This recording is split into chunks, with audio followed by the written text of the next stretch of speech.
மரக்கட்டைகளுடன் மறைத்து லாரிகளில் போன ட்ரோன்கள். ரஷ்யா கண்ணில் மண்ணை தூவிய உக்ரைன். ரஷ்யாவின் 4 விமான தளங்கள் மீது உக்ரைன் மிகப்பெரிய அளவில் தாக்குதல் நடத்தியுள்ளது. ரஷ்யாவின் சக்தி வாய்ந்த வான் பாதுகாப்பை மீறி இந்த தாக்குதலை நடத்தி அதிர்ச்சி கொடுத்திருக்கிறது உக்ரைன்.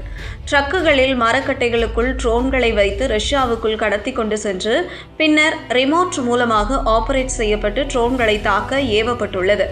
ஆபரேஷன் ஸ்பைடர் என்ற பெயரில் இந்த தாக்குதலை உக்ரைன் நடத்தியுள்ளது. உக்ரைன் நாட்டோ கூட்டமைப்பில் சேருவதற்கு எதிர்ப்பு தெரிவித்து வந்த ரஷ்யா அந்த நாடு மீது கடந்த 2022ஆம் ஆண்டு பிப்ரவரி மாதம் போர் தொடுத்தது. இராணுவ பலத்தில் அமெரிக்காவுக்கு சவால் விடும் ரஷ்யா உக்ரைனை எளிதில் கைப்பற்றிவிடலாம் என திட்டமிட்டது. சிறிய நாடுதானே என நினைத்த ரஷ்யாவுக்கு உக்ரைன் கடுமையான பதிலடி கொடுத்தது. உக்ரைனுக்கு அமெரிக்கா, ஐரோப்பிய நாடுகள் ஆயுத உதவி மற்றும் நிதி உதவிகளை அளித்தன. இதனை வைத்து ரஷ்யாவுக்கு உக்ரைன் தண்ணீர் காட்டியது. உக்ரைனில் சில இடங்களில் ரஷ்யா கைப்பற்றினாலும் ரஷ்யாவுக்கு எதிர்பார்த்த அளவு போரில் வெற்றி கிடைக்கவில்லை. இதனால் 3வது ஆண்டாக உக்ரைன் ரஷ்யா போர் நீடித்து வருகிறது. உக்ரைன் ரஷ்யா போரால் பெருமளவு உயிர் சேதம் மற்றும் பொருளாதார பாதிப்பு ஏற்பட்டுள்ளது. இதனால் இந்த போரை முடிவுக்கு கொண்டுவர அமெரிக்க அதிபர் ட்ரம்ப் ஆர்வம் காட்டி வருகிறார். அமெரிக்க அதிபர் மற்றும் ஐரோப்பிய கூட்டமைப்பு போர் நிறுத்தத்திற்கு அழைப்பு விடுத்து வந்தனர். அவர்களின் கோரிக்கையை நிராகரித்து வந்த அதிபர் புதின் சமீபத்தில் தானாக போர் நிறுத்தம் குறித்து பேச்சுவார்த்தை நடத்த சம்மதம் தெரிவித்தார். அதன் பின்னர் இரு நாட்டு முக்கிய பிரமுகர்கள் துருக்கி நாட்டின் தலைநகரில் சந்தித்து பேச்சுவார்த்தை நடத்தினர். அப்போது போர் கைதிகளை பரிமாற்றிக் கொள்ள இரு நாடுகளும் சம்மதம் தெரிவித்தன. ஆனால் போர் நிறுத்தம் செய்வதில் உடன்பாடு எட்டப்படவில்லை. போர் தொடர்ந்து வரும் நிலையில் ஒப்பந்தப்படி இரு நாடுகள் இடையே போர் கைதிகள் பரிமாற்றமும் நடந்து வந்தது.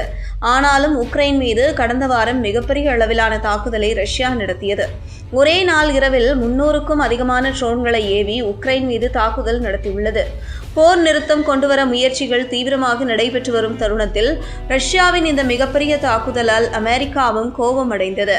புதினுக்கு ஏதோ ஆகிவிட்டது என கடுமையாக ட்ரம்ப் விமர்சித்திருந்தார். இந்த நிலையில் யாரும் எதிர்பாராத வகையில் ரஷ்யா மீது மிகப்பெரிய தாக்குதலை உக்ரைன் நடத்தியுள்ளது. ரஷ்யாவின் இர்குட்ஸ்க் பிராந்தியத்தில் உள்ள விமானப்படை தளம் மீது 40 ட்ரோன்களை ஏவி உக்ரைன் தாக்குதல் நடத்தியது. உக்ரைனின் இந்த சரமாரியான தாக்குதலில் ரஷ்யாவின் போர் விமானங்கள் சேதமடைந்துள்ளன. குறிப்பாக ரஷ்யாவின் Tu-95 மற்றும் Tu-22 ரக போர் தளவாடங்களும் சேதமடைந்துள்ளது. இந்த ஆயுதங்களை தான் ரஷ்யா உக்ரைனுக்கு எதிராக பயன்படுத்தி வந்தது. உக்ரைனில் இருந்து ஆயிரக்கணக்கான கிலோமீட்டர் தொலைவில் உள்ள விமானப்படை தளங்கள் மீது உக்ரைன் எப்படி தாக்குதல் நடத்தியது என்பது தொடர்பான தகவல் வெளியாகியுள்ளது. அதாவது ஆபரேஷன் ஸ்பைடர் என்ற பெயரில் உக்ரைன் இந்த தாக்குதலை முன்னெடுத்துள்ளது. ரஷ்யாவிற்குள் லாரிகளில் மறைத்து ட்ரோன்கள் கொண்டு செல்லப்பட்டுள்ளன. மரக்கட்டைகளுடன் ரகசியமாக ட்ரோன்கள் கொண்டு செல்லப்பட்ட நிலையில் அவை குறிப்பிட்ட இலக்கை அடைந்ததும் ரிமோட் மூலமாக உக்ரைனில் இருந்தபடியே ஆபரேட் செய்யப்பட்டு விமானப்படை தளங்கள் மீது தாக்குதல் நடத்த வைக்கப்பட்டது. ரஷ்யாவின் கண்ணில் மண்ணை தூவி ட்ரோன்களை அதன் சொந்த மண்ணுக்குள் சாலை வழியாக கொண்டு சென்று உக்ரைன் தாக்குதல் நடத்தியிருக்கிறது. உக்ரைன் நடத்திய தாக்குதலில் ரஷ்யாவுக்கு சுமார் $7 பில்லியன் இழப்பு ஏற்பட்டிருக்கலாம் என்று உக்ரைன் மதிப்பிட்டுள்ளது. உக்ரைன் நடத்திய இந்த தாக்குதலை அடுத்து இரு நாடுகளுக்கும் இடையே உச்சக்கட்ட டென்ஷன் ஏற்பட்டுள்ளது. நாட்டோ நாடுகளிலும் ஹை அலர்ட் பிறப்பிக்கப்பட்டுள்ளது.